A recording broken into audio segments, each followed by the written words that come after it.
Welcome to Revolutionary Optimism. Living at this time in history, we are challenged with a convergence of crises that is affecting our daily lives. Issues like economic hardship, a teetering democracy, and the worsening climate emergency have left many Americans feeling more despair than ever. To respond to the challenging times we're living through, physician, humanitarian, and social justice advocate Dr. Paul Zeitz has identified revolutionary optimism as an infectious, contagious, self-created way of thinking and living on the path of love, where you unleash your personal power and you #unify with others to build movements that catalyze bold and transformational political action, putting love at the center for our collective repair, justice, and peace. In this episode, Dr. Zeitz is talking with Riley Hott and Jay Waxy, two leaders of Climate Defiance, a brand new youth-led group dedicated to using disruptive, peaceful, and direct actions to ignite change at the scope and speed necessary to avert the worst impacts of the climate emergency.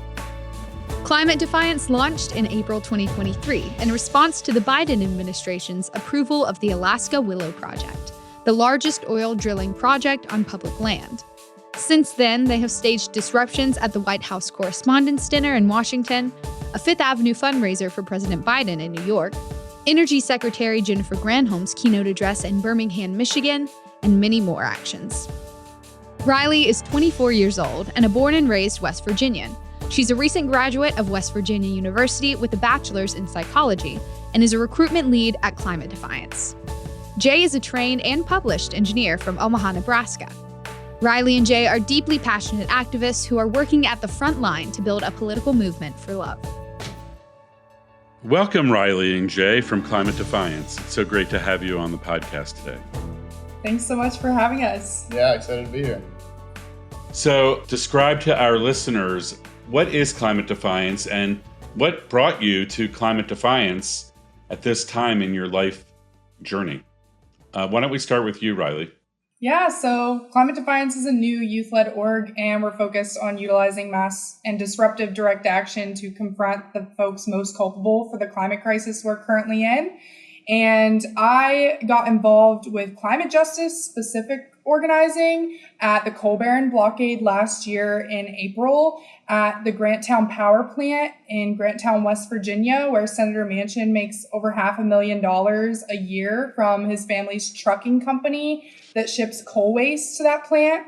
It was the first of its kind as far as an action goes that I'd ever heard about happening in West Virginia. So I was really excited about that. And yeah, I met the co-founder of Climate Defiance, Michael, there, and he reached out to me in February and asked me to get involved with Climate Defiance. So that's how it started for me. Okay, over to you, Jay.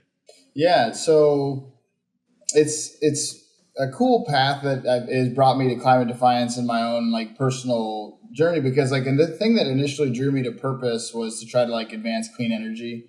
And I wanted to really become a solar engineer, and all that was to limit the impact of fossil fuels on our warming planet. And so I did that for a long time. I got a little disenchanted being in a engineering and science type atmosphere, mostly because I'm an organizer to my core. And so eventually worked for Bernie, worked for some other organizing groups. And I moved here to DC to kind of continue that. And I was working with one that it was really, really difficult to see the kind of performative, kind of the consulty type of work that we were doing in our organizing that wasn't very impactful. And so after a time with that, we unionized, so that was great. But then I realized that it wasn't the spot for me. And so went to other avenues, and I had heard about also this coal barren blockade, and I was just seeing it and just was like, oh wow, this is direct. This is a clear way for people to demonstrate with no questions about it what we approve of and what we don't. In this case, Joe Manchin's dirty plant, and the connection with that and the Poor People's Campaign. Reverend William J. Barber was out there on a Palm Sunday with a day after that action that we did to blockade the plant. So to have Climate Defiance and Poor People's Campaign be the two biggest parts of my activist history, come early part of this year, Michael reached out, another very tangible, very direct action when we first disrupted Ali Zaidi, the key climate advisor to Biden's administration, I heard about that. He invited me, and I said yes, and the rest is history because I couldn't move away from this part of the movement family. Great. Thank you so much, both of you. I just want to honor the choice that you made to enter this kind of work. I do think it's critical, and I think we're living in an auspicious moment in U.S. history where we have a choice to make as a country to either go for climate repair or it's going to be climate destruction. And I honor the bravery that you're undertaking to be part of that movement, the Climate Defiance movement. So I wanted to ask you, I think I know the answer to this, but it sounds like you're targeting current government officials, including the president, the vice president, the secretary of energy, and so forth and so on. Those sounded like all Democratic targets. Are you also targeting Republicans? And how are you handling the targeting of the candidates for the presidential election? Because we have Republicans, we have Democrats, and we have Cornel West as a third party. How are you all thinking about the 2024 election? Well, I think that the beautiful part is that our focus was very clear from the beginning. We announced with a blockade of the White House Correspondents' Dinner. We did that. The president right now is Joe Biden, who is a Democrat. Sometimes skews enough to the right that I kind of question what some of these party labels mean sometimes. But no, I think that as far as the targeting goes, I think the strongest way that really drew me into really loving how morally focused these conversations are from like a citizen perspective and a democratic perspective, small d democratic perspective, that when we have politicians that are out there saying one thing and they're saying this to try to allure young people or allure environmental focused people to vote for them, and then they get into office and they make it very clear that it was a lie to say no more drilling on federal lands, period. In Joe Biden's case, he added a few more periods. But I think that in a sense is in a wide focused target, and it has ended up being who it's been. You can kind of see who we've targeted on our Twitter, but the Biden administration with a key focus connected to that hypocrisy and really just outright lying to potential voters. I know that's been a motivational source that has felt centering. Yeah, thank you for sharing that. I agree with you. I believe that we should hold our political leaders accountable for integrity with the words that they say. If he made a commitment, like I'm not going to do drilling on federal lands, then he made a commitment and he didn't keep his word. So that's a breakdown in integrity, in his commitment to us as voters. And I think our job as citizens is to hold political leaders accountable when they say one thing and do another.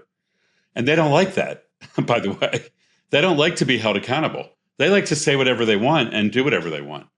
And I think that's what Climate Defiance is doing. You're bringing integrity to commitments. So I think that's so important at this time in history. And so I'm pretty sure I have this right. Do you know, has President Biden declared a climate emergency? What do you think? No, he has not. And he has the authority. Do you think that either him or whoever is the next president of the United States, do you think that the climate crisis, the climate emergency is so bad that the president of the United States should declare a climate emergency? What do you think about that? I think we're both in agreement that, yeah, absolutely. I mean, we look at this month alone, the hottest June on record, the hottest 7 days in July on measured record. Antarctica, it's the middle of winter down there. It's not forming ice. This is one of the first years on tracked history ever that it's not forming ice. So it is literally emergency by definition. And a lot of our scientist friends that are involved with Climate Defiance have been screaming this at us as well, that there's nothing but an emergency mode that we must enter.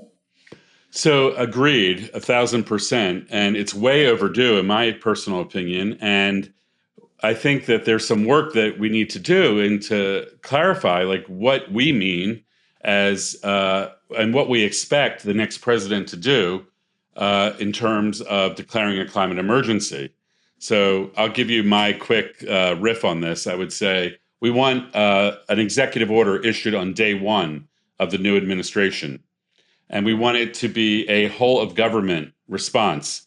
We want to create a task force where every department and agency of the U.S. federal government is mobilizing to dramatically reduce CO2 emissions and to radically accelerate adaptation, and also to go carbon negative, do carbon removal, and also to research and develop governance for direct climate cooling. So it's 4 pillars of climate transformation. Also, I think the president should use their bully pulpit and mobilize all the private sector and all faith leaders and all of our society to understand the magnitude of the challenge that we face and the opportunity that we have to actually solve the climate emergency. So I'm still, as a revolutionary optimist, I still believe that we can solve this emergency, but not if we continue with same old, half steps, incrementalism, lies, etc. So anyway, I don't know. If you have any other thoughts about what you want the president to do, now would be a time to put that on the air. In addition to everything you just said, I think sticking to the promise of ending new drilling on federal lands, period, is like really crucial. And I'm glad you brought up the bully pulpit, because that's something he's really lacked in as far as Manchin and Sinema. They seem to literally have Biden in their hands somehow and offering nothing in return. It's deeply frustrating to me. So yeah, there's so much more he could be doing and said he would do that he's not, that are easy steps, that are steps he can take. He just needs the political will and the pressure behind him to do that. Thank you. Riley? Yeah. Any other thoughts about what you want the president to do in terms of declaring a climate emergency? Yeah, I think you really nailed it. I'd love to get those pillars, again, for us to carry forward. And I think that as a democracy, which we have some aspects of it that are fledgling right now, but to really reinvigorate that, which is again a main motivational force for us, is to, as we were mentioning with the bully pulpit, and really just looking at what representation we're going to get to an actually healed place. I know that intersectionality is so important. It's becoming more understood. But as we look at healing, the healing of the planet is also going to come through the healing of our past and our people. And so if we're talking about representation of indigenous people who have never had a treaty really upheld, they've been dispossessed and their land stolen from them, and they have many of the solutions to protect our environmental, mother and ecosystem that supports us. And so with that representation, leaning into connecting with them. And, the other core part of a really troubling piece of American history is that, our enslaved people built so much here in DC, built up so much of this land. I think if we don't see proper representation with those communities along the way, then we'll never get to a solution that is one that actually works, instead of it just being top down. So I think the people are ready to help contribute, give answers, throw down for protecting our one home. Thank you, Jay and Riley, for those ideas. I think they're really right on. I think you're right. We're on the cusp we're at the very beginning of the climate emergency and its disruption that we'll experience. So all the heat waves and the flooding and the smoke that we're inhaling from fires in Canada, and this is happening all over the world. I think it's important for our listeners to understand that this is just the very beginning of the disruption that we are all going to experience because the climate emergency has been left unchecked by our political leaders. They're failing to respond to the situation that we're facing, and that is not acceptable anymore. It's not workable. We can no longer just let that go on the way it is. So that's the first point. I wanted to make. And then secondly, I wanted for the record you to know that on the second episode of this Revolutionary Optimism podcast, a candidate for president, Marianne Williamson, committed to declaring a legal climate emergency if she would be elected president. So that's the first time I know of a candidate in this cycle that has made that kind of commitment. And I wanted you to know that. Thirdly, I want to second the motion of you, Jay, about intersectionality and the opportunity that we have to unify with the racial justice and racial equity movement. I'm very much connected with that. We have a couple episodes on the podcast, and that movement for racial reparative justice is calling for radical reparations and radical truth-telling for people that have lived through the Black experience, but also it's multicultural and multiracial. So Native Americans, Hispanics, other BIPOC populations that have also been disenfranchised by the laws of our country. Those things need to be repaired. And that's where part of the response can include taking on addressing the climate emergency. So I think there is a direct link there. So I want to go on and ask you another question. I want to take a step back from the policy world. Sorry, I got into that zone, but I do want to ask you, Riley, and then you, Jay, can you share with us like an experience that you've had doing one of these direct actions? I know, Riley, when you and I met, you had just come back from an action somewhere and you had black and blue marks all over you. I want our listeners to understand how you're being treated and also the impact of you on your body, obviously, but also emotionally and your well-being. And also, Jay, if you could share a little, perspective on that, I think it would be helpful for everyone to hear. Over to you, Riley. Yeah, so we went to Detroit to the Free Press Breakfast Club, where Secretary of Energy Jennifer Granholm was the keynote speaker, was speaking actually the entire time. I feel like it was just her breakfast club, but we pulled up and we attempted to peacefully walk past security, and that did not go over well. They had security picking us off one by one. They choked one of our organizers by the necktie, drugged somebody else out by their ears. For me, I just remember like I was holding on to the railing of the staircase we were trying to get up. And as I was holding on to it, this guy came up behind me, didn't see him, and he was just like ripping me from behind like over and over again. And he was doing it so aggressively that I didn't want to let go for fear that like I would be flung headfirst into the floor. So I just continued to hold on, and he like shoved me over from the side. I fell on the ground. I might have hit my head. Like, I really don't remember. I just remember like crawling back to the staircase to link arms with Betty, because I was just like, I need somebody like to hold on to. And then we sat down in front of them. I watched them like throw this girl like over us on the staircase, like all the way down the stairs. Actually, they did that to multiple people. And then eventually they grabbed me and Betty and got us separated and was dragging me by all fours, like almost lifted all the way off the ground. So I'm being suspended by my own body weight, which sucked. And then got me all the way, like drugged me super fast all the way to the very front of the hotel doors. And then I heard another security come up to them and say, "You need to let her stand up. We're being filmed." And so the only reason they even let me stand was because they knew they were on camera at that point, which little did they know, I guess, that they were on camera the entire time. And so, yeah, basically they let me stand up for a second. My heels were off. So I tried to I was like, I can't walk in these. Can I fix these real quick? I fixed one of them, and then somebody yelled just get her out of here. Just get her out of here. And then they basically kicked me out the door on the way out. And I was left with a bruise all the way. I mean, I still have faint traces of them.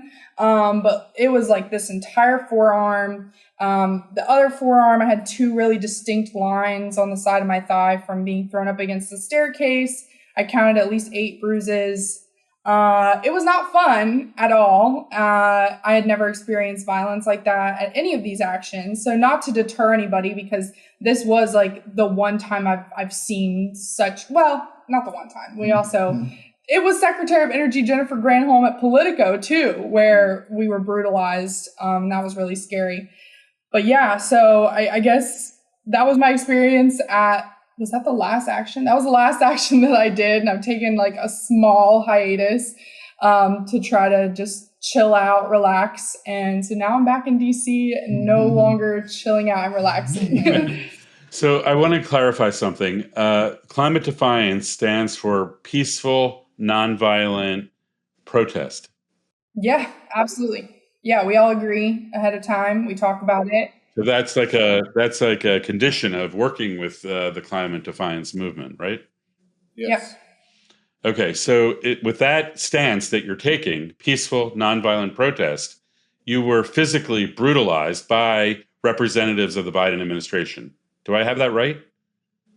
Well, by private security forces, like we don't know who necessarily was operating this private security, because it may have just been like the hotel security. It may have been her own private security. But either way, we had pre-announced, they knew we would be there. They knew we've been peaceful. They've actually, the Secretary of Energy's seen us before and we didn't do anything violent. So yeah, it was really shocking when it happened, for sure. And how are you doing emotionally? Oh, don't ask me that right now. I mean, it's a lot to handle, because at the end of the day, like, I have friends and family who already don't understand why I'm taking the action that I'm taking.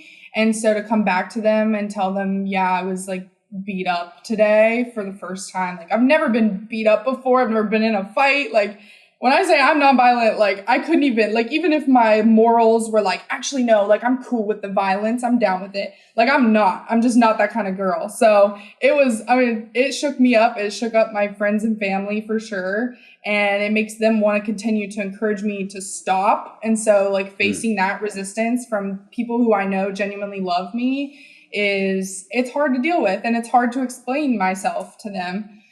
Because they're right. This shouldn't be happening to their daughter, to their granddaughter, to their cousin. Like, it just shouldn't. Thank you for sharing that. That is a real challenge, right? I know I have the same thing in my family. Like, I might get arrested today, and, they don't like that. But my stance is from a place of love, and from a place of love of all the people living on the planet now, and including myself, my children, my grandchildren, and also I imagine future generations. And I think of those future generations as looking back and thanking you, Riley, thanking you, Jay, for doing what you did, because you're creating the possibility that we can actually solve the climate emergency. So I hear you. I hear that challenge. I'm just giving you how I respond to the resistance that I face in my family, just, as a way of offering. Okay, Jay, I know you've been doing this stuff. Tell us, can you share an experience that you personally had and whatever lessons you might have learned from one of those experiences? Yeah, there's a lot there. It's been so active since when we got started with our first, disruption and nonviolent direct action disruption. And so, like, I'm finding that out as we go. And just to add something to what Riley was saying as well, is that people can look at what we're doing and let us know if they think that we're even acting illegally, or we're out there risking arrest. So we're definitely resisting the state and trying to understand what is the line there. But the real legality here, private security is not. It's assault to be touching people that are trying to walk into an event, and so they're acting illegally as quickly as we are showing up. So just wanted to give that caveat as well. But yeah, with these throwing ourselves into very unknown waters, we've seen the full range of it, learning so much. But me personally, I think that the lead up for me is probably the most difficult time, especially like with our action later today, I'm actually pretty calm, pretty excited. I know most things are set in motion, and it feels good. I'm so glad. Thank you so much for asking us about nonviolence, because I think that's something that I wish I would have said even earlier, because it's the core of what we're doing, and it can change anything. If we ask M.L. King behind you there, Martin Luther King behind you, Dr. King, or Mahatma Gandhi, it's limitless. But I diverge because I'm really trying to put better words to what the emotional landscape is for me before and after. I think that 24-hour, kind of the night before the day of the action, is the most difficult part for me, because I do a decent amount of just some of the coordination at some of these, and trying to make sure ducks are in a row. People have answers and stuff, and I'm really proud of our safety and our care for one another, and we've grown that all along the way.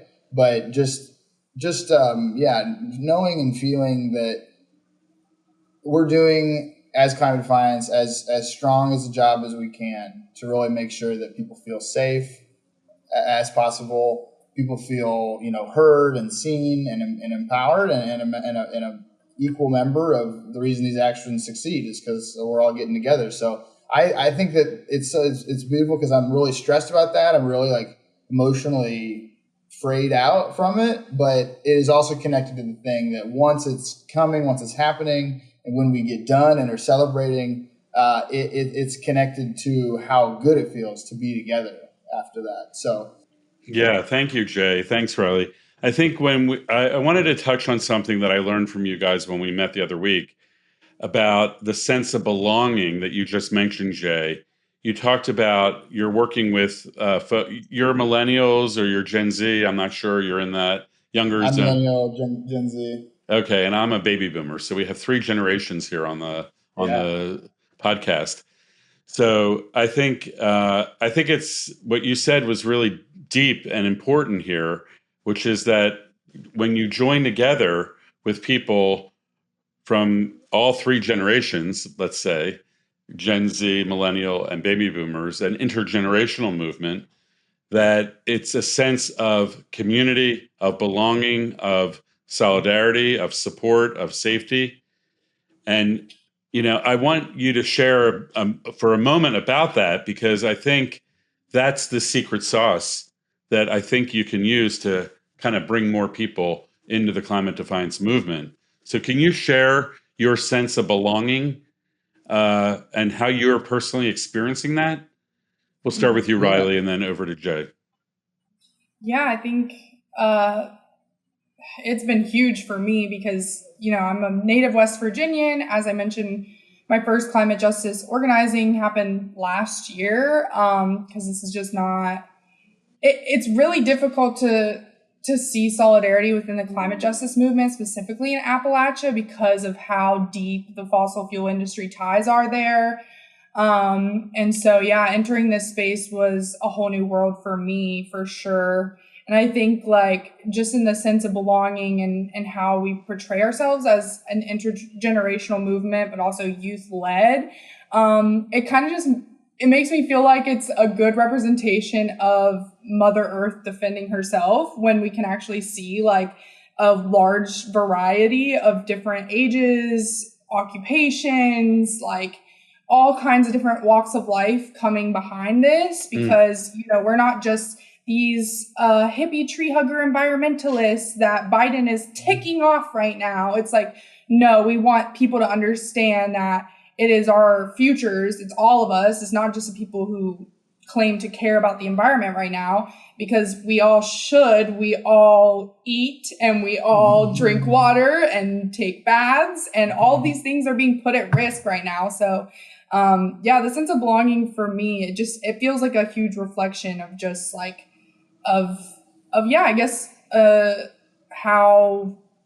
how important the work we are doing is, because you wouldn't see this kind of variety of folks if it wasn't crucial and a big umbrella of folks that are understanding that this is crucial. All right, Jay, tell me about your personal experience, about your personal sense of feeling a sense of belonging. What does that feel like for you in your heart, in your body? Yeah, it really feels like family.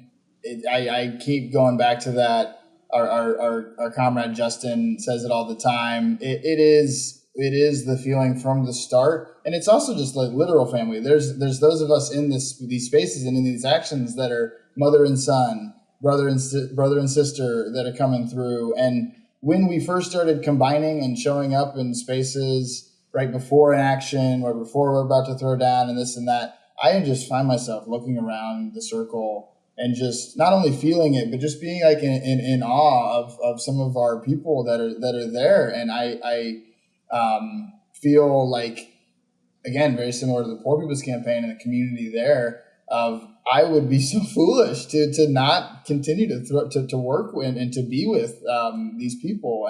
And so I think that belonging, it makes me feel good, because if I have that like-mindedness and like-heartedness that I see in this group, then it's really what I kind of realized I've been looking for all along in my career, and Bernie was a step to that. These aspects of activism really were a step to that. But yeah, it just feels like we're part of a unit of a family that's been called to be in the same space, that it's just so empowering, because we're even more than the sum of our parts, and that all of us individually, it's just really been a wowing factor of what, out of, say, there's 12 people in action, what each person is contributing in terms of what they feel called to do. So just really witnessing that, playing a part in that has been pretty much just cosmic. I've been saying that a lot recently, but. So on the cosmic note, I want to just say that my experience of movement building is that you, as leaders in the climate defiance movement, youth-led climate defiance leaders, you are coming at this from an authentic place of love and caring, and you are driven because you're looking at the future and saying, we can do better. And what happens is that you create like a force field. It's like you create your energy field, and you can pull people in. So I hope our listeners will feel that from this podcast, and they'll be drawn into exploring and even joining Climate Defiance, because this is just the very beginning. We need massive, peaceful, nonviolent protests to wake up our country and our policymakers that the status quo is no longer workable. And we need bold, transformational action, tout suite, like immediately. And so thank you for your leadership, and thanks for being on the podcast today. And I'll see you out there on the next demonstration. Have a great day. Thanks.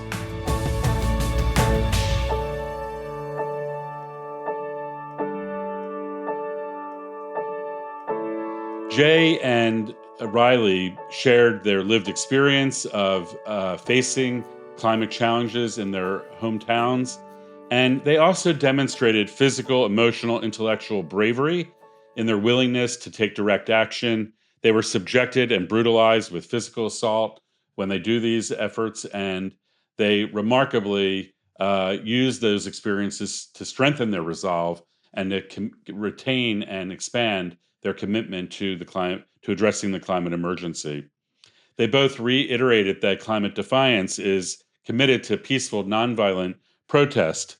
And I was really touched by the insight that they shared around the importance of a sense of belonging and solidarity and community that is being created with Climate Defiance stakeholders and the Climate Defiance movement as we go forward.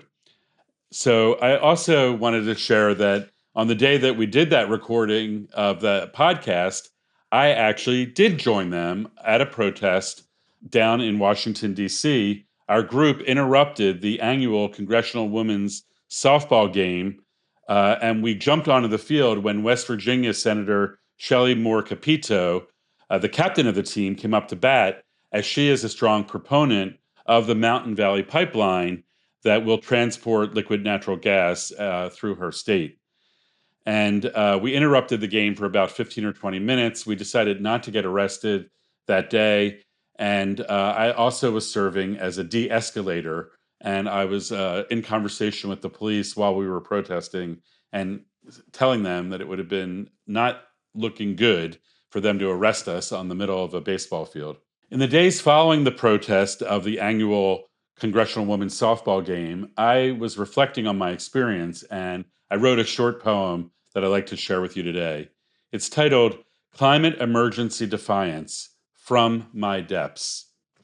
Feeling zen and joy in being deployed, in the face of opposition, in the eye of the sniper's rifle, in the face of the police forces, in the face of resistance, in the face of derision, in the face of denial. We belong in this stance of interlocking arms and hearts, chanting our truce.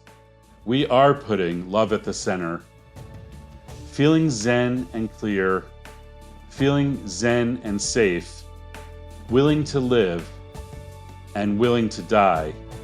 All love, love all, serve all, unify. Thank you and have a great day.